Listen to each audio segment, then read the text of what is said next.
ابن عباس رضی اللہ تعالیٰ عنہ سے روایت ہے کہ رسول اللہ صلی اللہ علیہ وسلم ایک مرتبہ مدینہ یا مکہ کے ایک باغ میں تشریف لے گئے۔ آپ صلی اللہ علیہ وسلم نے دو شخصوں کی آواز سنی جنہیں ان کی قبروں میں عذاب دیا جا رہا تھا۔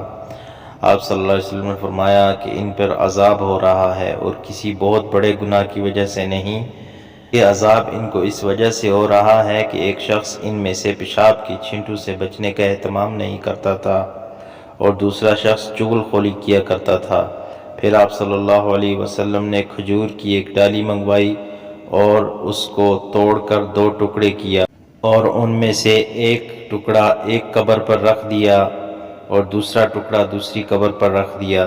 لوگوں نے آپ صلی اللہ علیہ وسلم سے پوچھا کہ یا رسول اللہ صلی اللہ علیہ وسلم، آپ نے ایسا کیوں کیا؟ تو آپ صلی اللہ علیہ وسلم نے فرمایا، اس لیے کہ جب تک یہ ڈالیاں خشک ہوں شاید اس وقت تک ان پر عذاب کم ہو جائے۔ اللہ تعالیٰ سے دعا ہے کہ اللہ تعالیٰ ہمیں قبر کے عذاب سے محفوظ فرمائے اور نیک اعمال کرنے کی توفیق نصیب فرمائے۔